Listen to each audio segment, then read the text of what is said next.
Yeah, hi. We're talking yesterday. We did have training on using the auxiliary load on the inverter. Unfortunately, I'm really sorry, it didn't go as planned. We had a few setup problems with our equipment, our video recording equipment, not the inverter, and it was a bit of a disaster. So I thought I'd redo it again today. We put something on YouTube. You know, the auxiliary load, the auxiliary port is an amazing port. And on our inverter, it's something that can do everything. You know, we discussed yesterday about using it as a generator input. Today we want to use it as an auxiliary load. In other words, you can use it for two different functions as well as a generator. One function, if the voltage of the battery or the state of charge of the battery is over a certain percentage, it can give you an output. It can be used for two reasons. One reason, you can use it to, for example, if it's a sunshine day, the batteries are fully charged, everything is all good, and what to do with the power. So you can switch it to your hot water geyser, maybe an air conditioner, maybe whatever. So you can use the power for something other than waste it. And of course, you can use the auxiliary load as a reverse. You can use it as your non-essential load. For example, if you're running fully off-grid, you may choose your auxiliaries to be non-essentials. So if the battery is, say, for example, over 50%, then the non-essentials will work.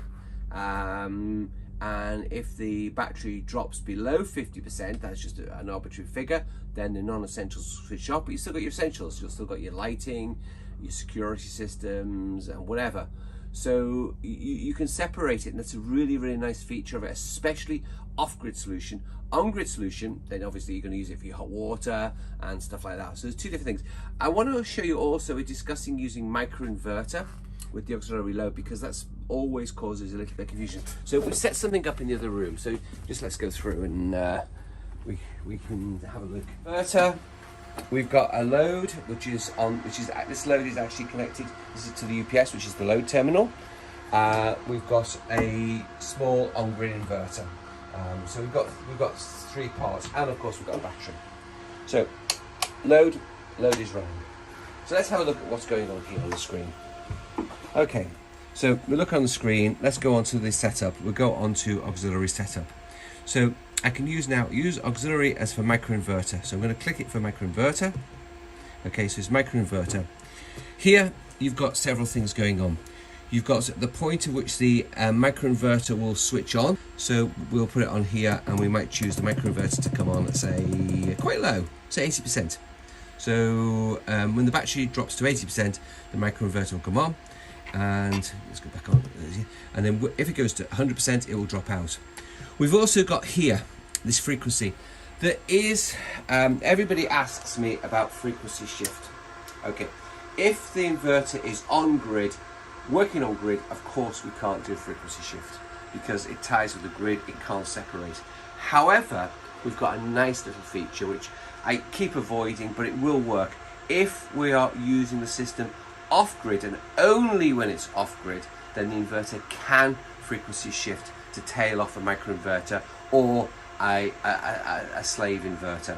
So here the frequency, I've set it 52. This is the frequency of which the whole inverter frequency will come up to 52, and it can only do this when it's off grid, and as it reaches 52, then it will tail off a microinverter and it will stop it running, and it will adjust its frequency, so it will frequency shift to drop it, but it will only do that when it's in the off grid mode.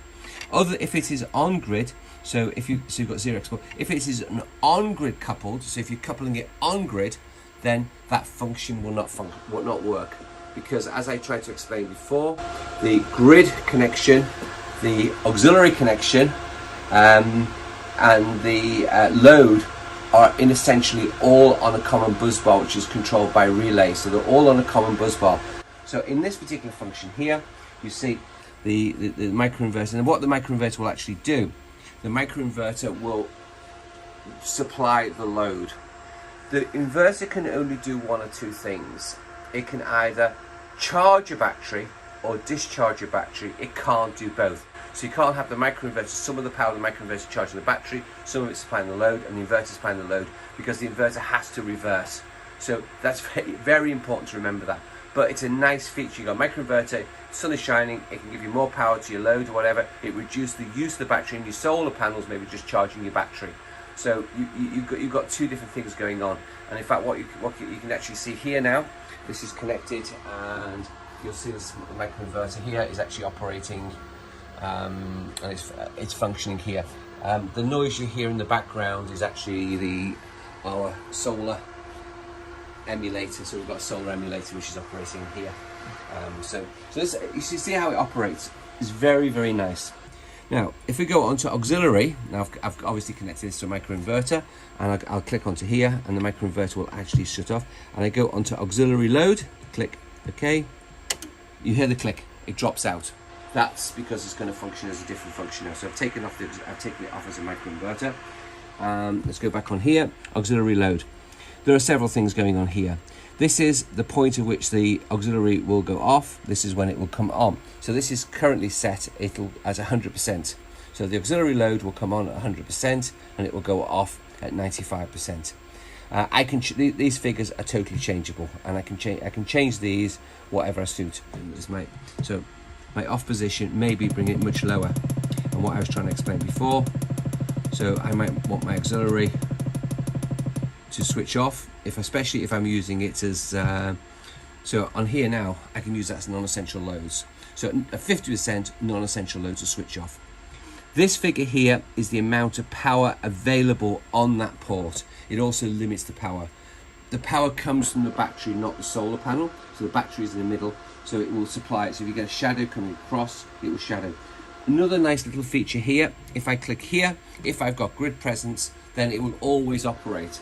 So if the grid is there, it will always operate. So I can connect my non-essentials to the auxiliary port, grid's there, work hunky-dory. If suddenly the grid goes, the non-essentials could still work up until the battery reaches, say, 50%, and then the non-essentials will go. So it's quite a nice feature. Just be careful don't overload things, but it's a very nice feature, especially if you've got off and on power, and you might want to keep some of your non-essentials, providing your batteries are all good. So you've got that choice. So it's a very nice feature. So something to remember. You can run non-essentials off your auxiliary. Of course, you can only do one thing with it. So if you're going to use a generator or whatever, and I explained this in a previous video about using a generator. So it is a nice feature. It's a very nice feature. What we'll do, we'll try and get some sort of document or manual just relating to auxiliary. So I think this is quite important. Depending on how you use it. The other thing is, remember, the power coming from the auxiliary port will not always show on the inverter because the CT coil. So when you look at the mapping of the unit, and I come out of it. So you look on the mapping here, and you see the auxiliary. You'll see the power going out of it, creating an environment.